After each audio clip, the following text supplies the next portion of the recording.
Beyond Lies the Wub by Philip K. Dick. The slovenly Wub might well have said, "Many men talk like philosophers and live like fools." They had almost finished with the loading. Outside stood the Optus, his arms folded, his face sunk in gloom. Captain Franco walked leisurely down the gangplank, grinning. "What's the matter?" he said. "You're getting paid for all this." The Optus said nothing. He turned away, collecting his robes. The captain put his boot on the hem of the robe. "Just a minute. Don't go off. I'm not finished." "Oh?" The Optus turned with dignity. "I'm going back to the village." He looked toward the animals and birds being driven up the gangplank into the spaceship. "I must organize new hunts." Franco lit a cigarette. "Why not? You people can go out into the veldt and track it all down again. But when we run out halfway between Mars and Earth..." The Optus went off, wordless. Franco joined the first mate at the bottom of the gangplank. "How's it coming?" he said. He looked at his watch. "We got a good bargain here." The mate glanced at him sourly. "How do you explain that?" "What's the matter with you? We need it more than they do." "I'll see you later, Captain." The mate threaded his way up the plank, between the long-legged Martian go-birds, into the ship. Franco watched him disappear. He was just starting up after him, up the plank toward the port, when he saw it. My God! He stood staring, his hands on his hips.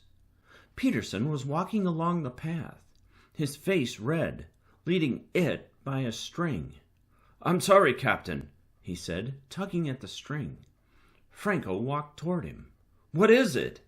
The wub stood sagging, its great body settling slowly. It was sitting down, its eyes half shut.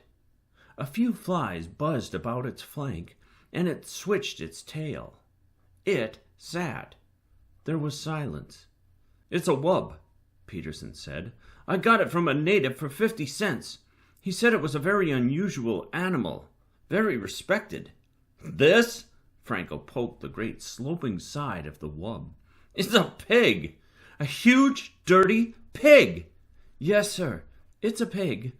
The natives call it a wub." "A huge pig! It must weigh 400 pounds!" Franco grabbed a tuft of the rough hair. The wub gasped. Its eyes opened, small and moist. Then its great mouth twitched. A tear rolled down the wub's cheek and splashed on the floor. "Maybe it's good to eat," Peterson said nervously. "We'll soon find out," Franco said. The wub survived the takeoff, sound asleep in the hold of the ship. When they were out in space and everything was running smoothly, Captain Franco bade his men fetch the wub upstairs so that he might perceive what manner of beast it was. The wub grunted and wheezed, squeezing up the passageway. "Come on," Jones grated, pulling at the rope. The wub twisted, rubbing its skin off on the smooth chrome walls. It burst into the anteroom, tumbling down in a heap. The men leaped up. "Good Lord," French said. "What is it?" "Peterson said it's a wub," Jones said. "It belongs to him." He kicked at the wub. The wub stood up unsteadily, panting. "What's the matter with it?" French came over. "Is it going to be sick?" They watched. The wub rolled its eyes mournfully. It gazed around at the men. "I think it's thirsty," Peterson said. He went to get some water. French shook his head. "No wonder we had so much trouble taking off. I had to reset all my ballast calculations." Peterson came back with the water. The wub began to lap gratefully, splashing the men. Captain Franco appeared at the door.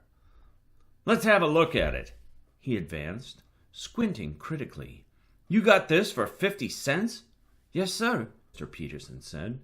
"It eats almost anything.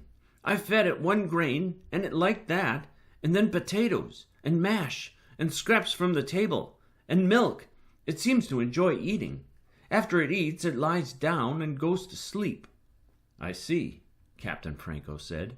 Now, as to its taste, that's the real question. I doubt if there's much point in fatting it up any more. It seems fat enough to me already. Where's the cook? I want him here. I want to find out. The wub stopped lapping and looked up at the captain. Really, Captain, the wub said, I suggest we talk of other matters. The room was silent. What was that? Franco said. Just now. The wub, sir, Peterson said. It spoke. They all looked at the wub. What did it say? What did it say? It suggested we talk about other things. Franco walked toward the wub. He went all around it, examining it from every side. Then he came back over and stood with the men. I wonder if there's a native inside it, he said thoughtfully. Maybe we should open it up and have a look. Oh, goodness, the wub cried. Is that all you people can think of? Killing and cutting? Franco clenched his fists. Come out of there, whoever you are. Come out. Nothing stirred. The men stood together, their faces blank, staring at the wub. The wub swished its tail. It belched suddenly. I beg your pardon, the wub said. I don't think there's any more in there, Jones said in a low voice. They all looked at each other. The cook came in. You wanted me, Captain, he said. What's this thing? This is a wub, Franco said. It's to be eaten. Will you measure it and figure out? I think we should have a talk, the wub said. I'd like to discuss this with you, Captain, if I might. I can see that you and I do not agree on some basic issues. The captain took a long time to answer. The wub waited good-naturedly, licking the water from its jowls. Come into my office, the captain said at last. He turned and walked out of the room. The wub rose and padded after him. The men watched it go out. They heard it climbing the stairs. I wonder what the outcome will be, the cook said. Well, I'll be in the kitchen. Let me know as soon as you hear. Sure, Jones said. Sure. The wub eased itself down in the corner with a sigh. You must forgive me, it said. I'm afraid I'm addicted to various forms of relaxation. When one is as large as I... The captain nodded impatiently. He sat down at his desk and folded his hands. All right, he said. Let's get started.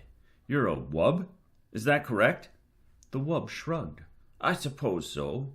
That's what they call us, the natives, I mean. We have our own term. And you speak English? You've been in contact with Earthmen before? No. Then how do you do it? Speak English? Am I speaking English? I'm not conscious of speaking anything in particular. I examined your mind. My mind. I studied the contents, especially the semantic warehouse, as I refer to it. I see, the captain said. Telepathy, of course. We are a very old race, the wub said. Very old and very ponderous. It is difficult for us to move around. You can appreciate that anything so slow and heavy would be at the mercy of more agile forms of life. There was no use in our relying on physical defenses. How could we win? Too heavy to run, too soft to fight, too good-natured to hunt for game. How do you live? Plants, vegetables. We can eat almost anything. We're very Catholic, tolerant, eclectic, Catholic. We live and let live. That's how we've gotten along. The wub eyed the captain. And that's why I so violently objected to this business about having me boiled.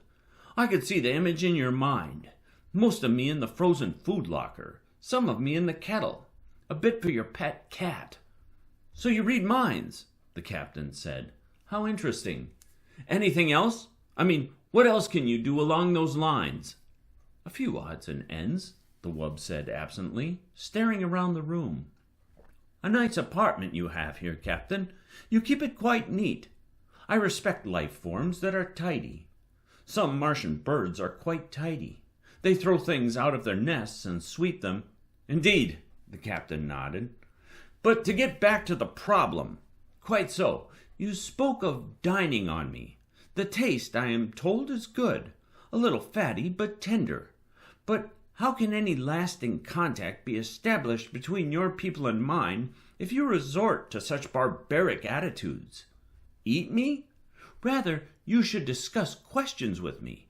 Philosophy, the arts. The captain stood up. Philosophy. It might interest you to know that we will be hard put to find something to eat for the next month. An unfortunate spoilage. I know, the wub nodded. But wouldn't it be more in accord with your principles of democracy if we all drew straws, or something along that line? After all, democracy is to protect the minority from just such infringements. Now, if each of us casts one vote... The captain walked to the door. Nuts to you, he said. He opened the door. He opened his mouth. He stood frozen, his mouth wide, his eyes staring, his fingers still on the knob. The wub watched him. Presently it padded out of the room, edging past the captain. It went down the hall, deep in meditation. The room was quiet. So you see, the wub said, we have a common myth. Your mind contains many familiar myth symbols. Ishtar, Odysseus.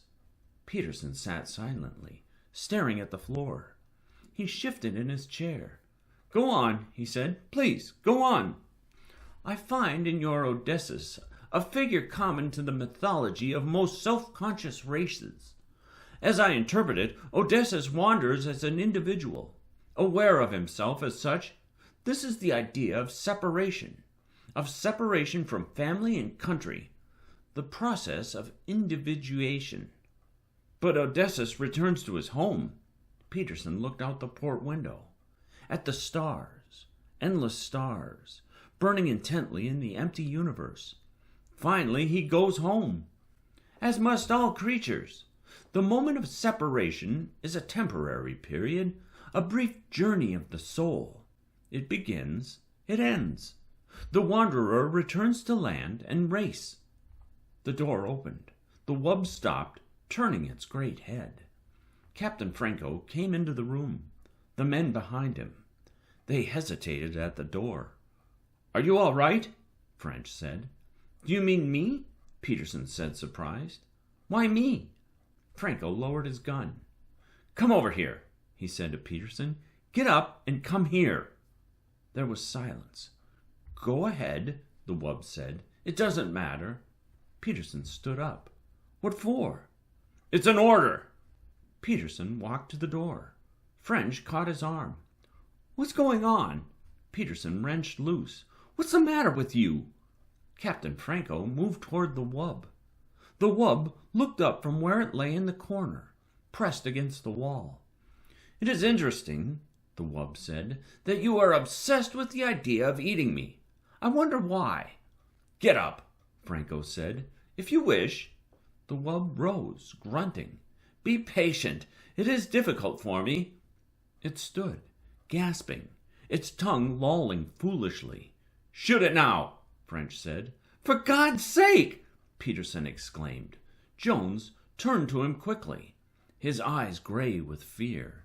You didn't see him, like a statue standing there, his mouth open. If we hadn't come down, he'd still be there. Who? The captain? Peterson stared around. But he's all right now. They looked at the wub, standing in the middle of the room, its great chest rising and falling. Come on, Franco said. Out of the way. The men pulled aside toward the door. You are quite afraid, aren't you? The wub said. Have I done anything to you? I am against the idea of hurting. All I have done is try to protect myself. Can you expect me to rush eagerly to my death? Am I a sensible being like yourselves? I was curious to see your ship, learn about you. I suggested to the native... The gun jerked. See? Franco said. I thought so. The wub settled down, panting. It put its paw out, pulling its tail around it. It is very warm, the wub said. I understand that we are close to the jets. Atomic power. You have done many wonderful things with it, technically. Apparently your scientific hierarchy is not equipped to solve moral, ethical... Franco turned to the men, crowding behind him, wide-eyed, silent. I'll do it. You can watch. French nodded. Try to hit the brain. It's no good for eating. Don't hit the chest. If the rib cage shatters, we'll have to pick bones out. Listen, Peterson said, licking his lips. Has it done anything? What harm has it done? I'm asking you. And anyhow, it's still mine. You have no right to shoot it if it doesn't belong to you. Franco raised his gun. I'm going out, Jones said, his face white and sick. I don't want to see it. Me too, French said. The men straggled out, murmuring. Peterson lingered at the door. It was talking to me about myths, he said. It wouldn't hurt anyone. He went outside. Franco walked toward the wub. The wub looked up slowly. It swallowed. A very foolish thing, it said. I am sorry that you want to do it. There was a parable that your Savior related. It stopped, staring at the gun. Can you look me in the eye and do it? The wub said. Can you do that? The captain gazed down. I can look you in the eye, he said. Back on the farm, we had hogs. Dirty razorback hogs. I can do it. Staring down at the wub, into the gleaming, moist eyes, he pressed the trigger. The taste was excellent. They sat glumly around the table, some of them hardly eating at all. The only one who seemed to be enjoying himself was Captain Franco. More? He said, looking around. More? And some wine, perhaps. Not me, French said. I think I'll go back to the chart room. Me too. Jones stood up, pushing his chair back. I'll see you later. The captain watched them go. Some of the others excused themselves. What do you suppose the matter is? The captain said. He turned to Peterson. Peterson sat staring down at his plate, at the potatoes, the green peas, and at the thick slab of tender, warm meat. He opened his mouth. No sound came. The captain put his hand on Peterson's shoulder. It is only organic matter now, he said. The life essence is gone. He ate, spooning up the gravy with some bread. I myself love to eat. It is one of the greatest things that a living creature can enjoy. Eating, resting, meditation, discussing things. Peterson nodded.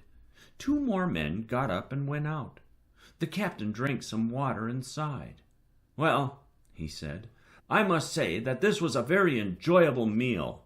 All the reports I had heard were quite true. The taste of wub. Very fine. But I was prevented from enjoying this pleasure in times past. He dabbed at his lips with his napkin and leaned back in his chair. Peterson stared dejectedly at the table. The captain watched him intently. He leaned over. Come, he said. Cheer up. Let's discuss things. He smiled. As I was saying before I was interrupted, the role of Odysseus in the myths... Peterson jerked up, staring.